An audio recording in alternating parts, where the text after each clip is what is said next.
Welcome to Politics Done Right. I am your host, Egberto Willies. This is a progressive program that will take the mystery out of politics. This is the program that will encourage you to make sure government becomes we the people.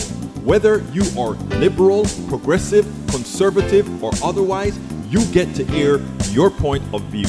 We are an independent media outlet that, unlike mainstream media beholden to corporations, we only owe allegiance to you.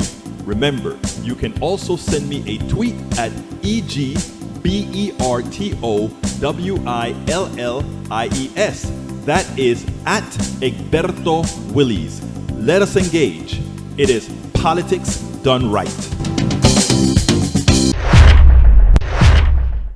Well, folks, welcome to one more edition of Politics. I'm Egberto Willies, your host. Thank you so kindly for being a part of the show. We are going to have a great show for you today. We have a special guest in, but before we get that, I tell you what, let's go ahead and articulate what the show is going to be all about, and then we'll get moving on the other side. And by the way, the phones are open. 346-248-7799, code 254-600-9091. Again, the number is 346-248-7799. And of course, the ID to get in through Zoom, 254-600-9091. We're going to have a great show for you today, so stick around. If you're just joining us, folks, the first thing that I ask you to do is I ask you so kindly to go ahead and share our program. This is going to be a great show on, we're going to talk the abortion issue and the law. You know, the Supreme Court just passed some issues a while back. We're going to discuss that in detail with a professor from Florida State University. Very good speaker. We're also going to talk about the coronavirus and what's going on with forcing people back to school, forcing all these things in action, maybe before time. I mean, let's talk about that. And I'm going to show you why this is very difficult. It is very difficult, having a lot to do with the narrative, the counter narrative that's going on out there that is outright dangerous. It's outright childish. It's outright everything that is bad. Folks, if you're just joining us, we just got a new flurry on. Please share this on your page. Please share this on your wall. Please share this through Twitter, Tumblr, and all the other social media areas, all the other domains that you control, your own social sphere, if you will, because this is how we are going to get the movement out. Okay, so let's talk about what is the show going to be about today. Title of the show today, Mary Ziegler on abortion law, Trump's corrupt bribe to open schools and country. Buenas tardes, Wesley Wyan. AVQ, watching on YouTube and watching from New York City. Michael Rutnin, how are you doing, my brothers and my sisters? Where are my sisters? I know we're going to have 20, 30, 40 by the time we are done here, but we are starting. FSU professor Mary Ziegler discusses America's abortion fiasco. Trump's bribery and coercion to force the economy open at whose peril? Your peril, our peril. We had the opportunity to speak to Mary Ziegler, who knows the entire history of the abortion debate. Mary Ziegler has appeared in every major newspaper discussing these issues. She takes some of the most present questions today. Mary is the author of Abortion and the Law in America. Later, we discuss the evilness. Well, actually, I think what we're going to do is we're going to start there because I had a few discussions on the internet about this issue. But before I get into that, I want to say, a lot of people that are progressives, a lot of Republicans that just know the country is going into the wrong direction, conservatives who are all forming groups to go ahead and fight against this evil president, fight against this incompetent imbecile. We have a whole lot of Republicans that are joining together. We have the Lincoln Project that's making some of the absolute best ads, better than any Democrat, better than any independent, better than anything I could come up with, where they really point out with a hammer how horrendous a president Donald Trump is. I'm not going to play any of their ads, but we blog their ads all the time. So if you go to egbertowillies.com, you'll see several of the blogs that we've written about these ads that they're doing. But above and beyond, Republicans are starting to engage. They are starting not to buy the con anymore. They are starting to come to their senses. And in Biden, what they get, they get something. Progressives were not enamored with Biden, but we are going to support Biden. Most of us are. But in Biden, they see somebody they can work with. Anyhow, I want to show you guys something because this was distressing. I don't remember who sent me this particular little image or this little video here, but it was kind of intriguing. And why was it intriguing? I want you to check this out. I want you to look and look. Let me see if I can make it a little bigger so that let's see. Yeah, it looks like I can make it a little bigger. Okay, here's what I want you to see. As I play this, and for those of you that are only listening on radio, I'm going to narrate it before I play the video. But we have the governor of Florida DeSantis saying that right now things are better than they were in March. And right next to him is the graph that explains exactly how the state is doing relative to March. And they have the video showing that so that you can see exponential growth between March and now. The one thing that we have noticed with Republicans, because they have not yet paid a price for it, is that they simply lie. And in simply lying, there are those who are willing to accept that at face value. It is incumbent upon us, in my humble opinion, that we point these out. And that's the reason why when I got this on, I think it was Instagram, I went ahead and immediately shared it to Facebook with the expectation that we would have a lot of people to see it. And why I bring it onto the program as well is to ensure, in fact, that people see what's going on. But I want you to check this out. I'm going to play this now. Check this out. I think that we're much better off today than we were in March, and we're much better off to weather compared to what some of those other areas are. I think that we're much better off today than we were in March, and we're much better off to weather compared to what some of those other areas are. I think that we. Okay, now. For those of you who are watching it on YouTube, on Instagram, or on Facebook, or everywhere else, you got to see that video where you actually saw the exponential growth in new infections. In March, they started out at 32. Now, it's at over 10,000. If I recall correctly from the news today, it was at 11,000. Why am I telling you this? I'm telling you this for a very important reason now. I'm going to show you a thread that I had on Facebook. And the reason this concerns me, right, is because I like all these people. Like I tell you, I love everybody. But sometimes when you're in a thread and you're trying to tell somebody what you are doing is killing yourself, killing the people that you care for, killing the people that you love with the positions that you're taking. I went ahead. Well, I started out earlier a little bit tough, right? I decided to get tough on the president, and I said having a lying thug in chief is bad. There are many in the oligarchy who one can understand would support him for personal gain. In other words, there are a lot of people that hate Trump, but they like the outcomes of having a diabolical president, because the diabolical president doesn't care that his policies are hurting the middle class and the poor, because what is occurring is that their wealth is being transferred upward, right? And how is that done? Not having control on prices on insurance, not having control on prices on unfettered access to financial instruments, giving tax breaks to these types of financial instruments that only the wealthy can take advantage of. There's a host load of policies that make a financial difference in people's lives. Many of them they don't understand because they're not financial entities. They don't know that when the government says, I am going to have to cut the budget, the reason you have to cut the budget is not that there's not enough financial base to tax from, but because you are not taxing from it, because you're giving that back to those people who are making money from doing nothing. You know, we've spoken a whole lot about that on this show before, but if anybody have specific questions, drop it in the thing or give us a call and we can talk about that. So I said, having a lying thug in chief is bad. There are many in the oligarchy who we can understand would support him for personal gain. We know there is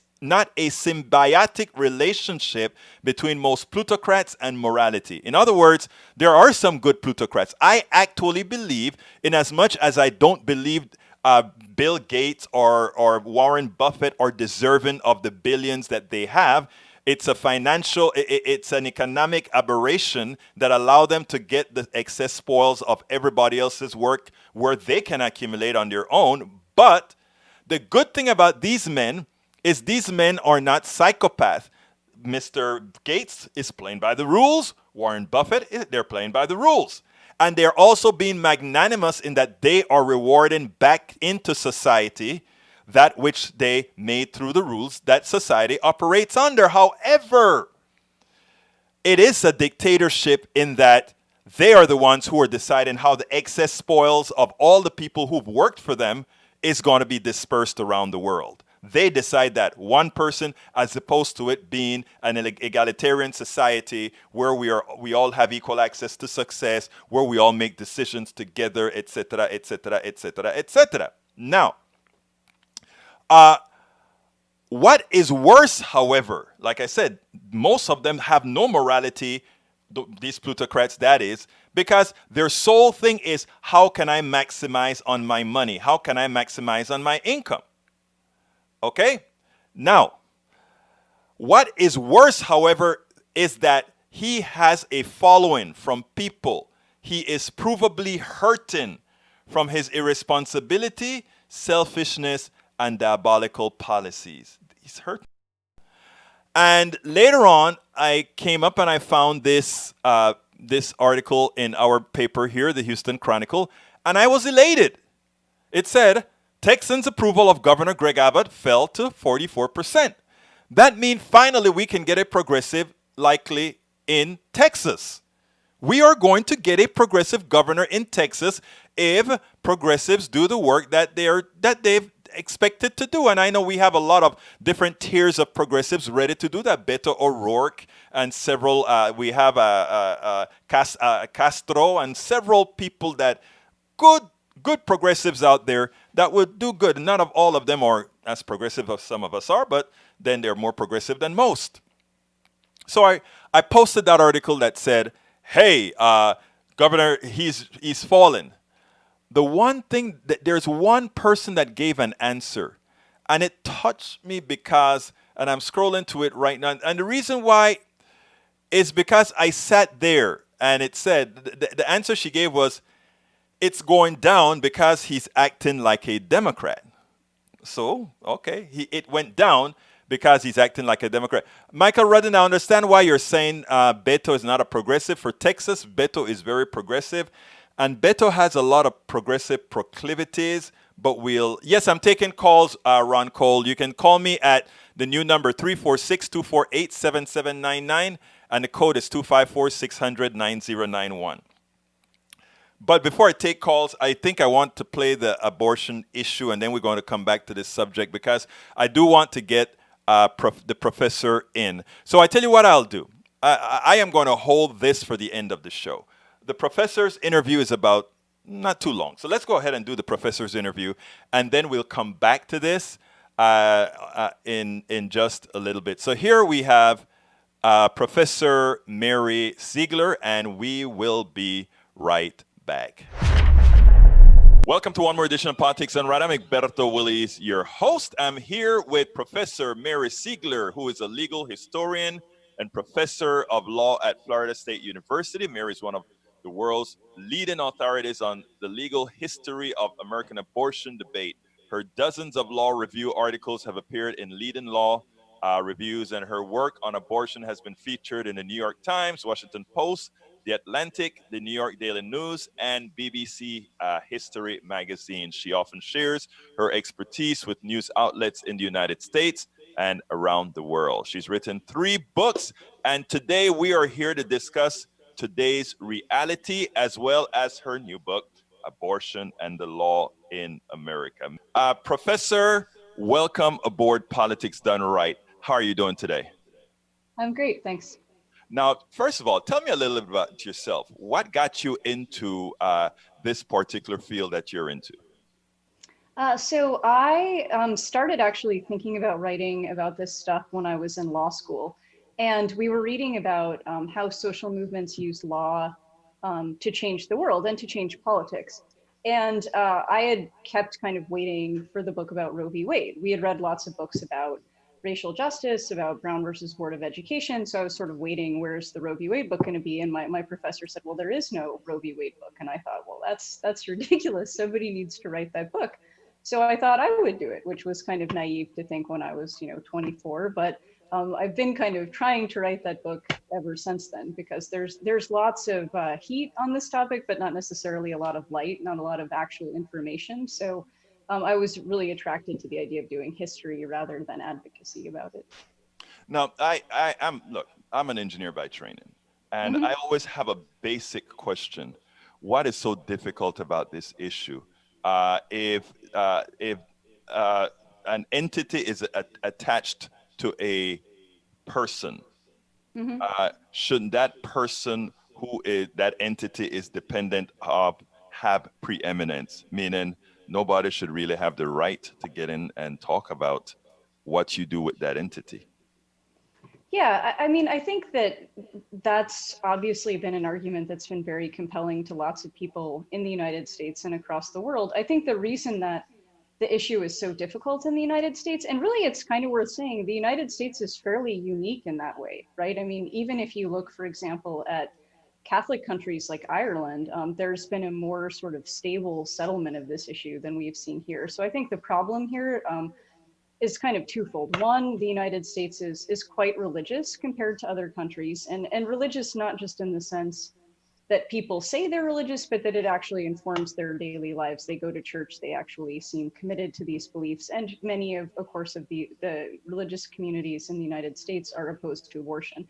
I think probably even more to the point, political parties have kind of been making hay on the abortion issue for a long time. It's a wedge issue, and political parties get something out of that. I mean, you need look no further than Donald Trump, who really it's kind of hard to imagine would ever have become president without the abortion issue or the promise that he could appoint Supreme Court justices who would overrule Roe v. Wade. So we have, I think, both in the Democratic and Republican Party, forces that kind of stoke the fires on abortion in a way that you don't see in other countries where abortion really isn't a political issue. Now, I guess it's also a patriarchal issue, right? Because most of the people trying to build laws on this or put restrictions or otherwise seem to be mostly men. Why is it that in a population of over 50% women is that still the case, especially liberated women purportedly? Yeah, I think it's complicated. So I think on the one hand, it's actually more interesting to me in some ways that there are lots of women who are opposed to abortion too. So just to take one kind of very salient example, Alabama last year banned lots of abortions, or pretty much all abortions from the moment of fertilization without exceptions for rape or incest. And the governor who signed that into law was a woman. It was a woman, yes. Yeah, and so one of the sort of interesting questions, is why that is. And so I certainly think that there are lots of people who oppose abortion, partly because they think it's unnatural and sort of cheating women of their natural roles, which is, of course, can be and often is a kind of patriarchal concept. But it's interesting how often women themselves belong to and even lead the movement. And some of that obviously is strategic. Abortion opponents have reasons for wanting to put women front and center, but there are women who are willing to be front and center who believe these things. And that's, I think, one of the reasons it's so hard to get to some kind of meaningful solution on abortion, because what would seem to be an obvious, women should agree that women shouldn't be regulated by men is not something that American women, in fact, agree on, which is one of the reasons we have such a kind of dysfunctional debate. Now, I speak to it as an economic issue as well, because I think many people just look at, let's say, disparities between men and women and as simply an issue of the way things are. Patriarchy, it has a lot more to do with that. Give me your sense of the economic issue that that childbearing and abortion has on women and have on women in the country? Well, I think there have been lots of really compelling studies done on the consequences of denying access to abortion to women who would otherwise have ended pregnancies. The University of San Francisco, for example, researchers there did what was called the Turnaway study that looked at what happened to women who had pursued abortion and then been denied because of state laws. And they found that the outcomes were pretty devastating when it came to things like interruptions to women's education or to their ability to hold a job and support children that they already had.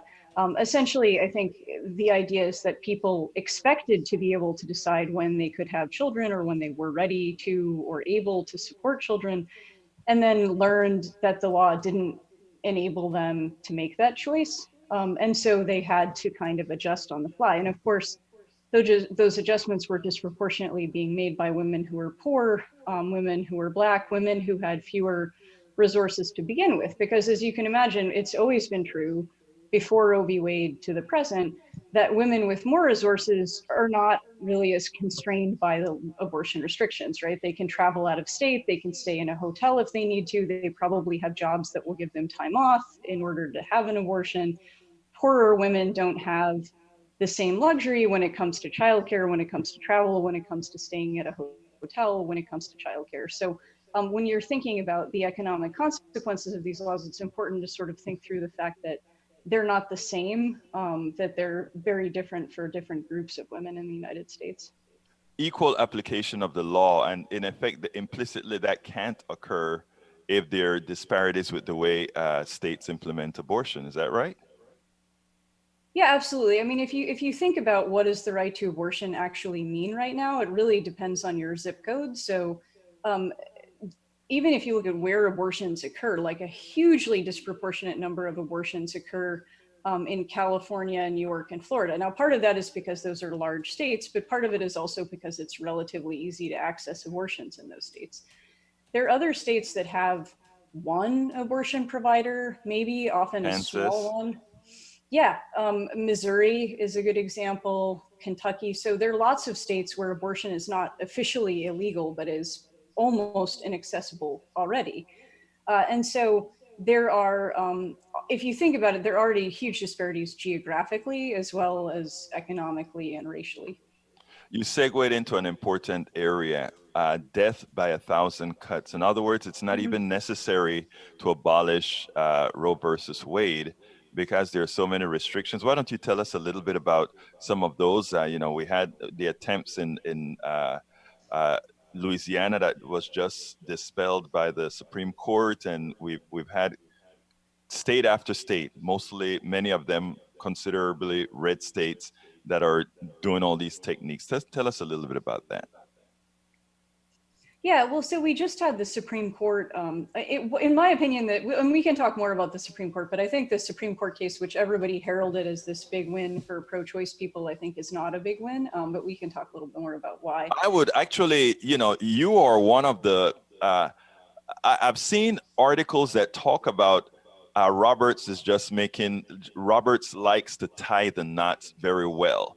And because of the previous case, he didn't want, the previous Texas case kind of tied his perfectionist hand, but he pretty much gave the blueprint as to how that case should return to the Supreme Court for ultimate success. You just came out and said it was simply not a win. So why don't you explain a little bit about that? Yeah, so going into the case, one of the questions was how seriously does this new conservative majority take precedent? And in particular, this 2016 precedent called Holman's Health versus Hellerstedt. And that case mattered for two reasons. One, because it struck down this kind of death by 1,000 cuts law and admitting privileges law. But two, because it also made the rules that apply to all abortion restrictions a little bit more rigorous. So it was harder for states to justify abortion restrictions.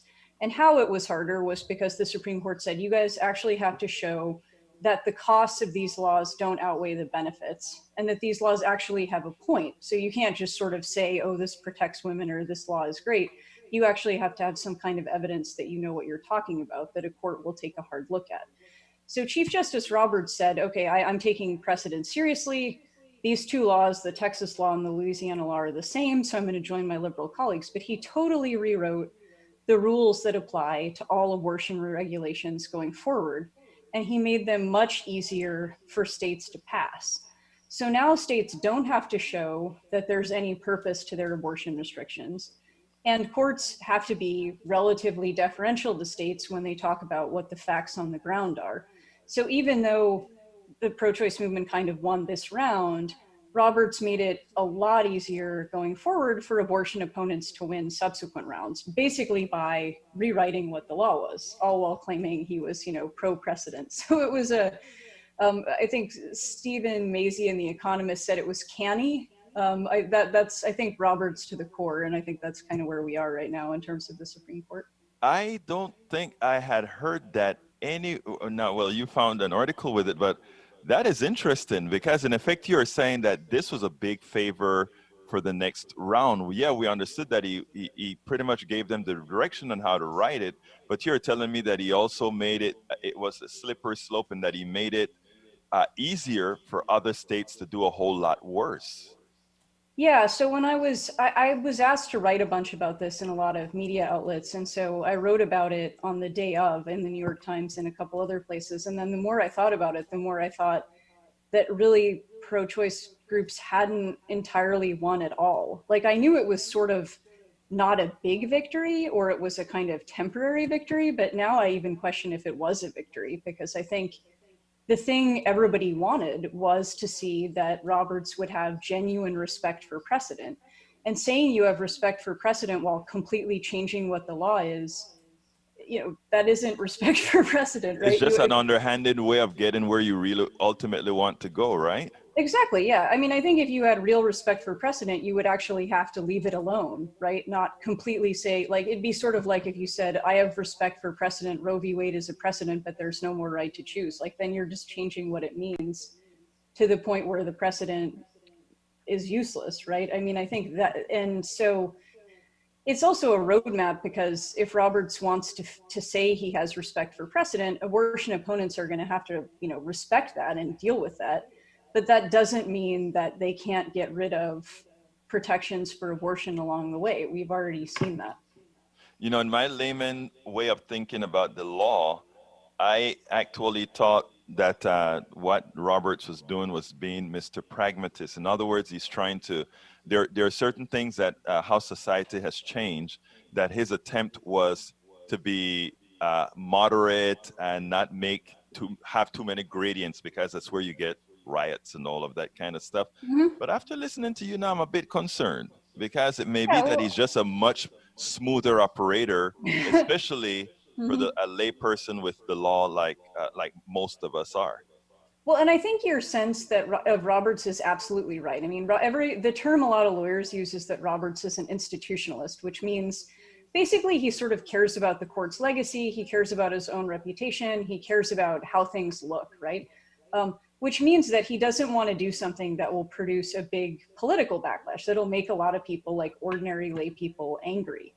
The problem is that if he does things in a kind of stealth way that ordinary people don't understand, the Supreme Court can achieve the same practical result, right? Whether that's on abortion or voting rights Right. or a million other things.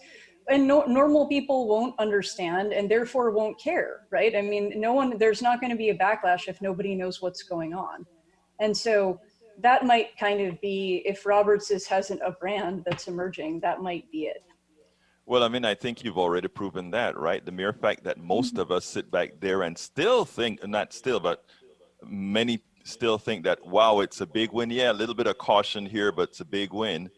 You've just about busted a hole into that. Yeah, well, and I think even with LGBT rights, of course, one of the other big decisions this term, the Bostock case said that Title VII, which is our kind of landmark civil rights law, also covers LGBTQ employees. And even that, there's been sort of an exception. The Supreme Court yesterday essentially said that civil rights laws don't apply to religious employers, more or less. So True. There's always been a sort of, the court gives with one hand and takes away And with the takes it. other kind of vibe. So I think Yeah, but that was that's a certainly a actually thing. that was a dangerous take because I mean, employers can do quite a bit with that change, that Oh yeah, new interpretation of the law, right? absolutely. I mean, if you look at probably the most significant, so the idea that employers have to, if you're like a church, that you can decide for, you have more latitude in hiring and firing employees makes sense, right? They call this the ministerial exception on the theory that, you wouldn't tell a church who to have as a minister.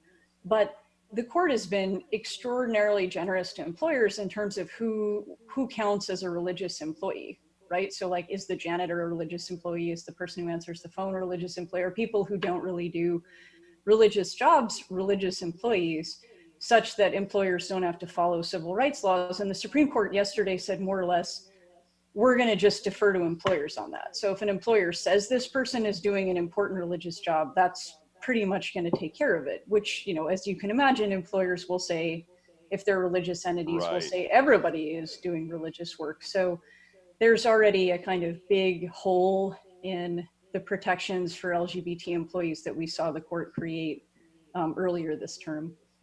Now, even without having to use the law, in my opinion, seems like COVID-19 has given sort of some power to states for, if only temporary, Mm-hmm. uh, ultimately get their costs. After all, COVID is going to be with us more than 4 months or so. So, I mean, there are going to be quite a lot of cycles that women pretty much, without having to go through the law, Mm-hmm. lose their rights, right? Yeah, I mean, in some states we're trying, and I think this may happen again, some states were trying to, of course, ban abortion during the pandemic on the theory that abortion essentially used up personal protective equipment and hospital beds. And that was always a little bit dubious because most abortions, especially early in pregnancy, just involve people taking pills. They wouldn't theoretically even need to involve face-to-face contact. In most parts of the world, they don't require face-to-face contact. And they certainly wouldn't involve more, even if you have a surgical abortion, you'd have personal protective equipment, of course, if women continue pregnancies too, because then they would have to go to the doctor and go to the hospital for delivery and so on. Those orders essentially looked like they were headed to the US Supreme Court, but then a lot of these red states backed off, not because they didn't want to ban abortion, but because, as you know, a lot of states like Florida, where I am, unfortunately, have reopened and had surges in cases. So we may, if states like Texas and Florida feel kind of like they have to start closing down again because of the pandemic, I wouldn't be surprised to see new abortion bans. The only reason we don't see them now is because the president has been pressuring red states to open everything, including access to medical procedures. Okay, let's go ahead and quickly get to the one of the important pieces here: abortion and the law in America. Mhm. What is the person who reads this book gonna get out of it?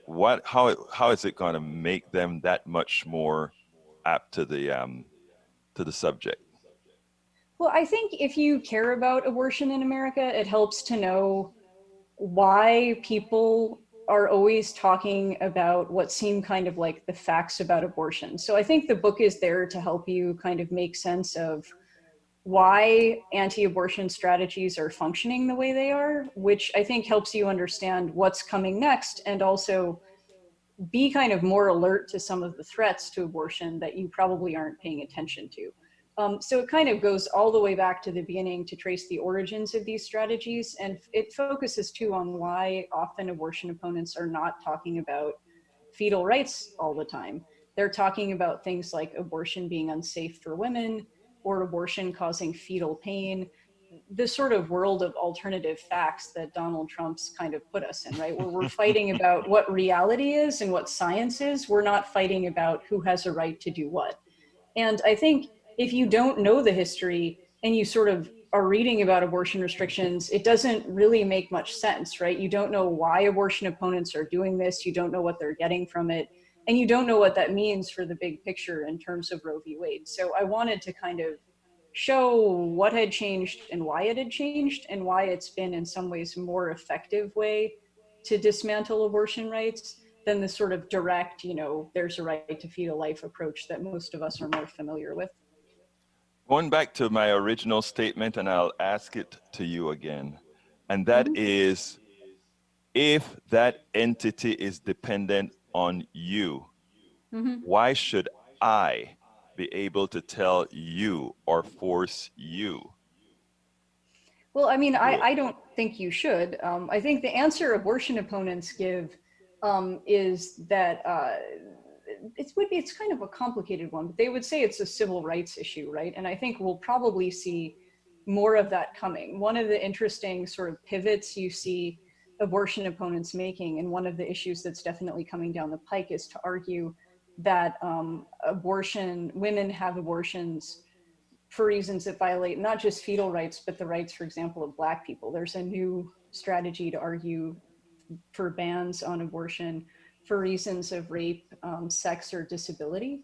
So you see abortion opponents essentially saying, if we're against discrimination, you shouldn't discriminate against life in the womb. Obviously, pro-choice people say that's not, discrimination law recognizes that there are sometimes real differences between people, right? For example, pregnancy discrimination law says pregnant people are different from non-pregnant people, and the law can recognize that. And so obviously fetal life in the womb is not independent, to your point, in the way that other people are.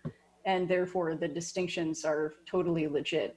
But anti-abortion people don't see the world that way. And increasingly, I think one of the things I learned in the book was that they don't see lots of things about the world the same way. They don't see public health authorities the same way. They don't see scientific evidence necessarily the same way. They don't trust the media. And so we're in a position where finding common ground on the question you asked is even harder, because we don't agree on basic facts. Mary, what would you have liked me to ask you that I hadn't asked you? I don't know. I'm trying to think. I can't think of anything. That was pretty thorough. Well, look, Mary Ziegler, a legal historian and professor at Florida State University, thank you so kindly for having been here on Politics Done Right. No, thanks for having me. Okay, I hope you enjoyed that, folks. Anyhow, let's continue with the program. I said that I have a caller, so let me go ahead and take the caller, and then I will continue where we left off before the interview. Caller at 786, you are on. Caller, I can't hear you.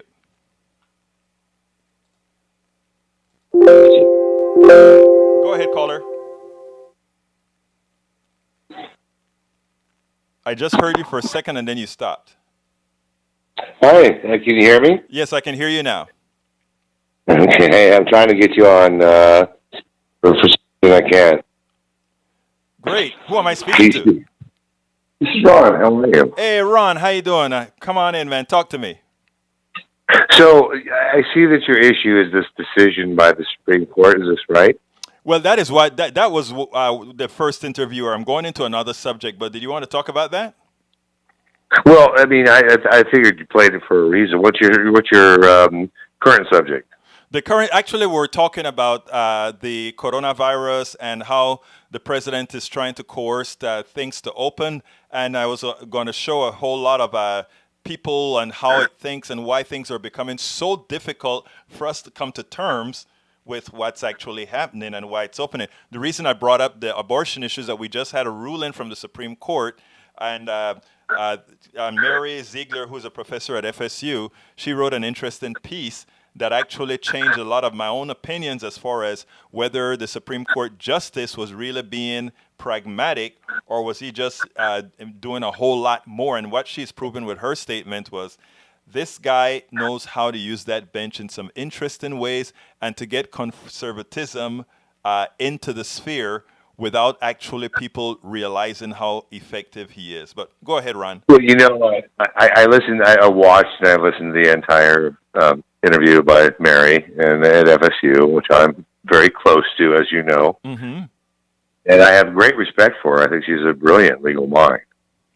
And, you know, I've studied law myself 36 years. However, I'm a little disturbed that she gives up on the premise of the original Roe versus Wade decision. So I just wanted to put that out, Explain straight a up. little bit, because I'm curious to what you just said. Tell me a little bit about what you mean. Well, the original decision gave women the rights to their body without interruption or interference from the government at all. That was the original decision. That has a lot of leeway, even today, in how the law can be interpreted. However, to defeat what she is saying, which is this conservative effort to actually change this through the legal process, you'd have to anchor yourself in a decision that is older and passed legislation with a controlled Senate and House with a presidency that rewrite the way that that's interpreted. I see what you mean. Very good catch, buddy. Very good catch, buddy. Very good catch. So, I like the way that she looked at it, because I actually agree with her. But you know what she's doing, I think, Ron? I think what she's doing is she's saying, given that it seems like the country has shifted rightward, not necessarily in a smart way, but rightward, she's playing on maybe the ball field that she has, don't you think? Well, I think what she sees is that, we have over 200 justices approved by the Trump administration, Right. and these other positions and a series of other positions, including the Supreme Court. So she rightfully suspects that these might be stacked. Right. History shows us that stacked courts, at least 50-60% of the time, tend not to actually end up being stacked. Well, look at what happened with all the appointments from Nixon and Reagan, right? Yeah, because it's the judicial has an interest in protecting their own 1/3 power, and once you become genuinely considered incompetent or illegitimate, you lose that power. So the judicial has an interest in keeping. I like what you're saying there, Ron. I mean, that what you said make a lot of sense, and maybe that's if you notice when I spoke to her, I said, "Wow, you're changing my interpretation of what Roberts was really doing. You're kind of putting me in the middle ground again, buddy." Yeah, I really do think that. None of us can really interpret what these people are thinking. Exactly. But we have to take the actions that they take and try to do our best to interpret it. And to me, it seems like not just this decision with Roberts, but a few of the latest decisions of Roberts seems like he's almost sending a message that the judicial is independent. Now, I know that you kind of touched upon that, and I agree with you. Although I don't think that Mary is wrong in her evaluation. Right. I do believe, however, that Roberts is taking into consideration a little bit of what you said, and he really is interested in the independence of the judicial. Right. Well, anyhow, I need to go to the other subject, Brother Ron. So anything else you want to add to our audience? So the other subject, which was... Oh, we were going to talk about why a whole lot of people are just living in la-la land with respect to COVID, and why it's so hard to get across to them that this thing is real. Well, as you know, as I posted on your site earlier today. You work, and I didn't know that you work for. Tell us a little bit about that, and tell us that little story you told me real quickly. Well, real quickly, I'm Chief Operations Officer of the Center for Pathogen Certification. We train, lots of nurses and doctors about pathogens, mostly bloodborne. But we also do a lot of investigative stuff. And basically, in a nutshell, what we've discovered is the coronavirus is airborne. It will infect you. The dangers are significantly larger than people realize. And we really are dependent on our ICU units to keep the death rate down. If we overwhelm them, then we got a problem. Right. And tell us a little bit about Kazakhstan. Well, there's a new virus that was discovered, a pneumonia type of virus in Kazakhstan, and it looks as if it's significantly more dangerous than the coronavirus.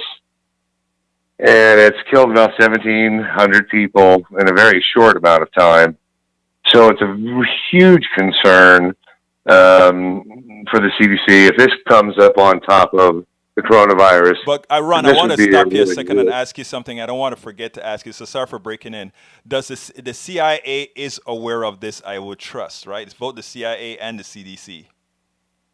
Well, I wouldn't, I can't speak for the CIA, but I would say that the CDC is definitely informed, and they are aware of this particular pneumonia outbreak that is a real concern, and it's another virus, Yeah. and it's described as being more deadly than the current coronavirus. And of course, anything on top of what we have is a nightmare.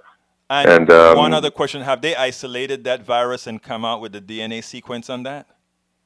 well, that's actually I don't know that, but I'm guessing that is the criteria that they're seeking right now, as far as to sequence it as fast as possible and try to identify what exactly it is. But it's a second virus that if it does spread, this is an issue. Right. So Well, any viral infection that we have, especially like corona or these are exponentially more dangerous than is being portrayed, at least by half of our American political system. This information is really hurting us, and it would be much better served if we stopped it. well, Ron, I am going to go ahead and look up that information so I can start doing a little bit of writing about that to post to our people, because I don't think I've heard it, on any one of the four majors yet. So I'm appreciative of that information. And if you have anything to send me on that, I'd love for you to just go ahead and send it to my info@politicsdoneright.com so that we can actually get this out there and let people just kind of be aware of what's going on to pressure. I also think that is something that says we definitely don't need Donald Trump leading the CDC in 2021. I posted a lot more stuff on your website, but there's a history there. Let's just hope that we, if this really truly is a significant risk, that we react to it better Right. than we've done this time. Thank you so kindly for calling in, Ron. Thank you, my friend. You It's have nice a great to talk day, to you. okay, buddy? Take care. All right, You too. folks, I'm not going to play the videos because I don't have the time to do that. So I'll keep those videos and we'll play them tomorrow. But what I'm going to do is kind of just go over this thing that I told you about, this discussion, and then I'll go ahead and run to the messages in 2 minutes. So let's go through this real 2 minutes. So as I told you guys, I posted on the website that, and for those who are just coming, yesterday I just started to talk to people about who are, they're just not taking it seriously, this particular issue, and about our coronavirus and how dangerous it is. But anyhow, so I posted a thing that says, hey, our governor here in Texas, Abbott, is taking it seriously now. He's talking about locking down, et cetera, et cetera. I got a response from one of my readers that says, it is going down because he is acting like a Democrat. So in tongue-in-cheek, I said, so do you have something against intellect? Smiley face, right? Because, I'm just playing with her a bit. Then she replies and she says, right, because shuffling COVID patients into nursing homes account for 42% of all deaths was genius. So what Fox News has taught these people to do is just have an answer for every, you give a statement, whether the answer corresponds to the statement you give, they just have an answer to move it in on a tangent, okay? So I replied to her because what I want to do is entertain a conversation. So I said, I'm a humanist, but you are having me pray for you. I knew you would recover. If I knew you would recover, I would wish this on you just to get you away from those lying to you. But because I know better, I must keep hoping you remain safe from it and hope that in time my words would mean something to you. Sister, this thing is real. She replies, do you really think we aren't all going to get it? And it starts with that defeatist attitude, right? Like the Republic, when you had guys like our Lieutenant General who said, Lieutenant Governor who said, Older people are willing to die to keep this economy going. And we have Glenn Beck saying similar things. We 55-year-olds, it's not about us. It's about the younger folks. So we need to keep this economy going. They were laying the foundation for people to feel defeated so that they could just go out there and work irrespective. And the 100, if that were to happen, likely close to 70 to 100% of people would get the virus, and at least 1% would die. I think Rudnin told me that he read it was 4% that will die. I think I read 1% of the infected. 1% would. I think I read 1%, but 1 or 4%, whatever the case is, we're talking either 3 million or 12 million or something like that. People would die. So what I kind of try to get to her is, are you willing to live with that when we can mitigate that? Okay, Michael Rudnin just looked it up. 5.2% of people who get infected will die is what he says. And I can tell you from relatives who've gotten it that they have actually gotten a whole lot of different other illnesses assigned with it. So in other words, it damages your liver, it damages your kidneys, it damages your lungs, it gives you strokes.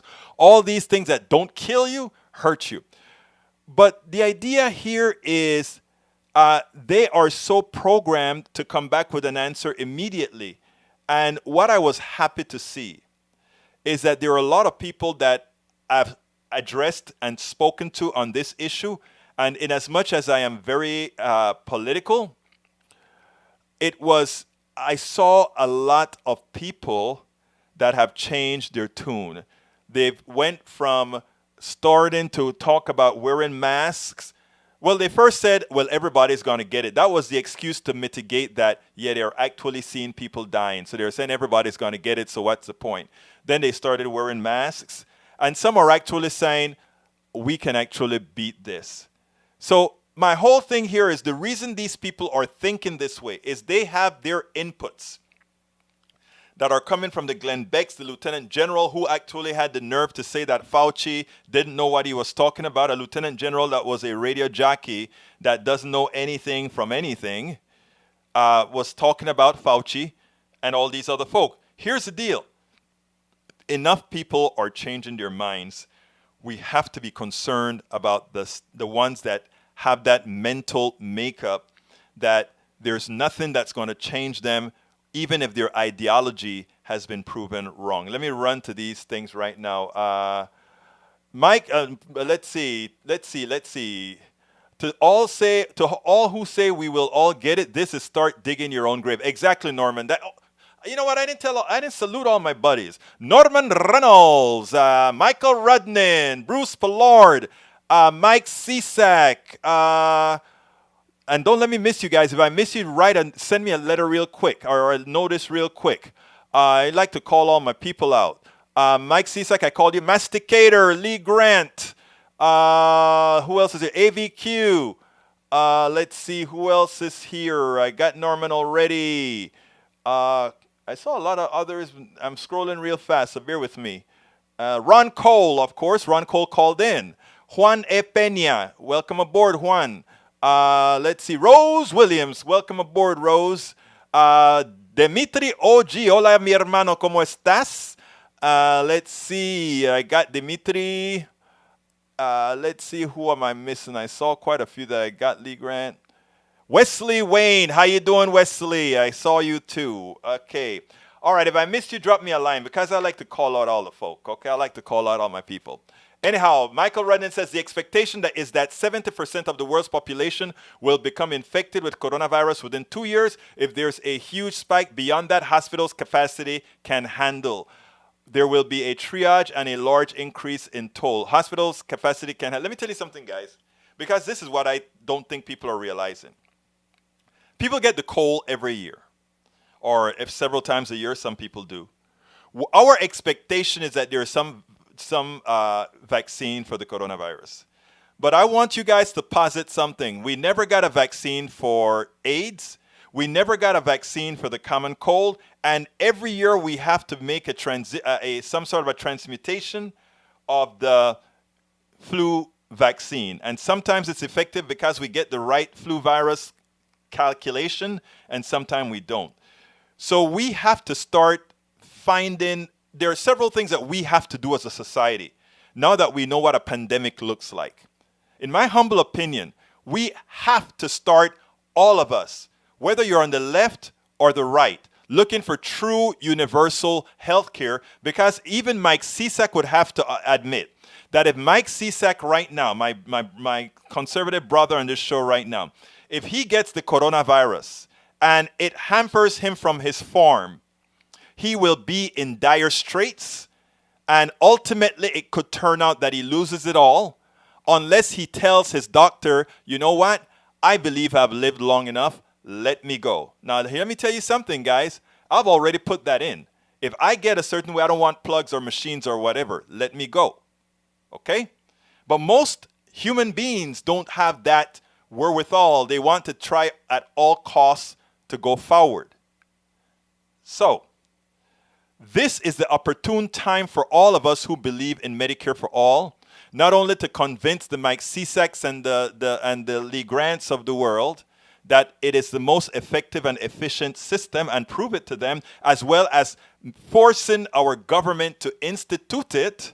It is the time now to do it. With a pandemic where over 40 million people are going to be out of work, and how silly it is to have health care tied to employment. Because all of those people who've lost their employment, with that loss came loss of health care. So just by one pandemic, we've lost probably 20, 30 million people who are laid off without insurance, are now uninsured.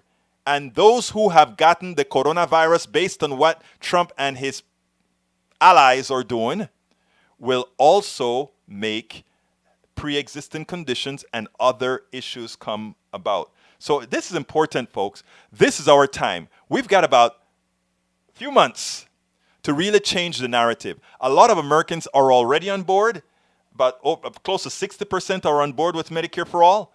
We can get the others on board as they see the pain pandemics cause. And if you listen to what Ron Cole had to say, Ron Cole was straight up when he talks about there are other pandemics that could be on the horizons if it runs out of Kazakhstan, and there's a good possibility. I think Bruce just put a link in there. You guys may want to look at the link.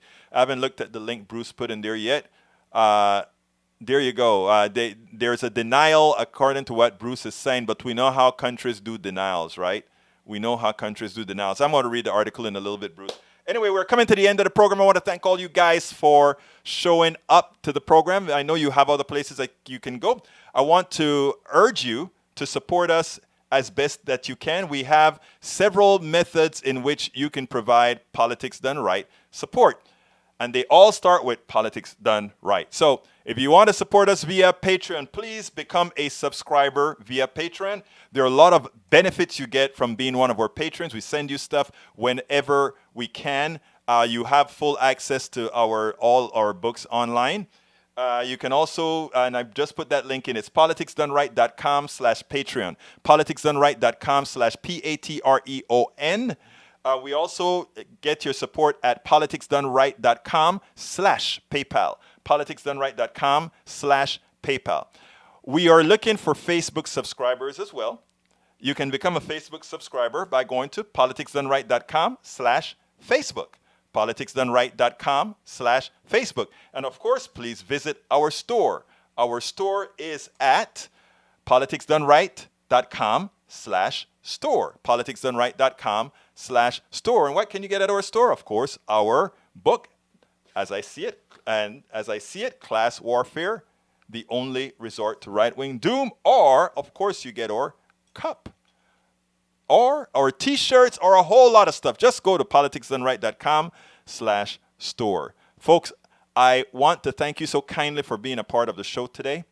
We didn't get through all the videos that we needed to get through, but you run the show, and we had a caller that had quite a bit of information, so that took precedence. My name is Egberto Willies. This is Politics Done Right, and you know how I end this baby. I am what? Out!